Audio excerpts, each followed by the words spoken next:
Hi, everyone. Welcome. My name is Vanessa Jale, Content Director at APAC, or Cranium Global Intelligence. I have the opportunity today to sit down with John Wong. John Wong is an experienced data analyst and data scientist frequently called upon by senior leaders to provide insights from data to optimize organization-level processes with ground staff.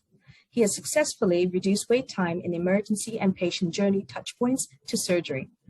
So with that, thank you so much, John, for sitting down with me today. I would like to ask you a couple of questions, about your data and analytics journey, particularly with regards to the healthcare space. So to start off, could you share a bit about yourself and how you ended up in data and analytics in healthcare? Okay. Good morning, everyone, and thank you, Vanessa. Yes.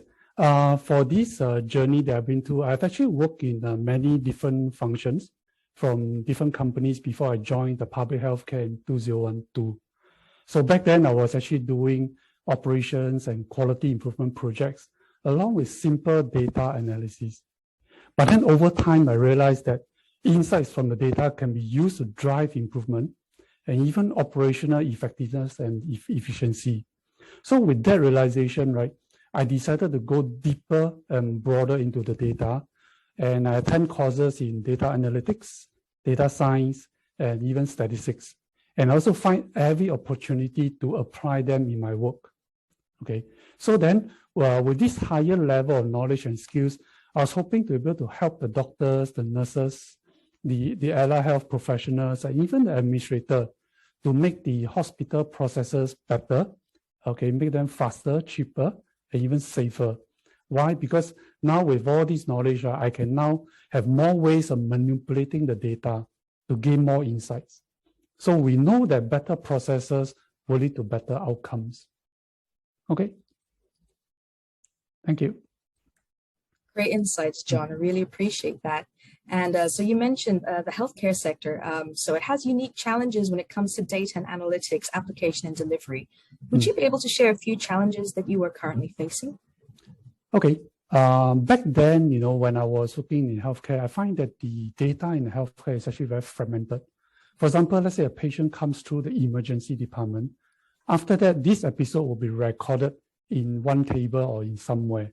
Then when the same patient comes up for a follow-up in the specialist clinic, his data will be residing in somewhere. And then now if you can think of this scenario being repeated, now when a patient goes to surgery, goes to the ward, and even goes to the rehabilitation in a community hospital, all these data are now residing in different locations, right? And even let's say now for seniors, let's say after they discharge from the community hospital, they may attend, let's say, daycare center, right? They may even go to the nursing home. So, and then again, this data is in many different locations. So data is really fragmented in a healthcare for me, I felt. And if you really want to do a healthcare analytics, you really need to have all this data so that your picture will be complete and even holistic for the patient journey. Okay. And then there are also other challenges. For example, data in healthcare can be incomplete, inconsistent, and even inaccurate. For example, let's say a diagnosis of, say, abrasion of the face. It can be coded as abrasion of the face, abrasion, face. So when you have all these things coming in, then when you're doing text analytics, it becomes very difficult. So these are the inconsistency. And sometimes because there are many fields that the healthcare professionals will need to fill in. So when you don't make these fields mandatory in the system, then you will have missing data, right? So because some of these fields may be important, but may not be made mandatory, all right? Then I think in some cases, when we needed data, there's actually no system to capture data. Like for example, I recall in one of the projects, we need to find the utilization of the resources in the room. But we have no system to capture the time in and time out of the patient into the room. So what I did was I have to really design a physical recording sheet and then get the nurses to fill it up. But we know that this cannot be done in the long term, right? Because fatigue will come in. But then you must also understand that when they manage to fill it up and manage to key in, when we analyze the data, right, the situation that we analyze today is actually last week or even previous month because of the time lag.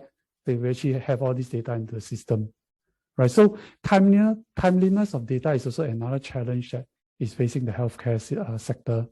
So I think with all these challenges, now we find that data analytics is actually very difficult because now we need to capture data quickly.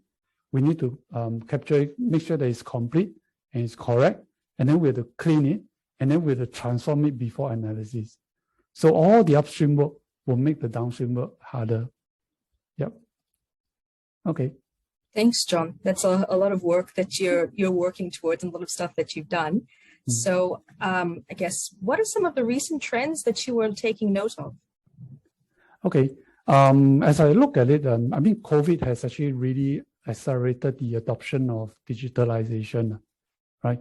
And then with that, right, you're now seeing that now more professionals are needed to analyze the data in the system.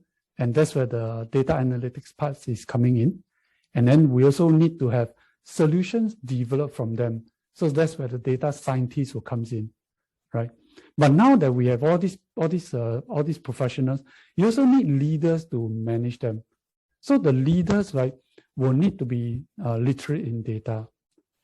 Okay, so these are some of the things that I find that the trends are slowly picking up. So you see that people, there are many courses in data analytics and data science, and even about data literacy for leaders. Okay, because I think the leaders need to know how to talk to them, and also the interface between them and the businesses. Okay, and then of course, from all these, so now we know that we have all these professionals, but we now need data. So the data comes from the system, right? So, and then from the system, you need to know how to pipe it into the warehouses or even the data lake. So that's why the recent trend I can see is also that courses like software engineering and data engineering are also gaining importance, So it's a complete ecosystem that we're talking about now. Thank you, John. Okay. Some interesting things to, I guess, keep an eye on. Yep. And well, I think the last question I have for you, I think, is sort of a advice for up and coming data and analytics professionals hoping to make a difference in the healthcare industry. What would you say to them? Okay, I would say that initially probably someone will want to think about being a data analyst, but I encourage you that when you think about data analyst is good, but I think you have to go deeper and broader. Because you really need to build your competency in data engineering and then going on to data analytics and data science. Like I say, without the data, you cannot do any analysis. You cannot do any data product development, okay, solution development. So then, there are also things that people want to sweat over, how to differentiate them. What is the data analyst and what is it different from data science? I would say don't sweat over it, because they can overlap each other. And because they overlap each other, right, you cannot use them in silo. Okay, that's the thing. All right. And then I think I would say that, as a data analyst or even data scientist, you need to take stock of your knowledge and skills that you have so far, because these are the ones, right, that will actually help you when you look back. They will help you together with the data analytics and data science knowledge that you have on how are you going to help the businesses. All right, because when you talk about data analytics, data science, it's not really just about the data, also about the human. And the human is whereby you have to look back at all your knowledge and skills in working with the different businesses, the different humans, professionals, and how are you going to manage them in order to solve the problem that you have. All right, so that's why I would say that working closely with the stakeholders on the ground is very, very important. Okay, because once you understand the objective, you know what to do and how to do. So I have this quote from Albert Einstein, that says that if I have 1 hour to solve a problem, I'll spend 55 minutes thinking about it, and then 5 minutes thinking about the solution, right? So therein lies the importance of understanding the problem and the objective. And you can only do that when you go right down to the ground and work with the stakeholder, which is what I'm currently doing now. Okay.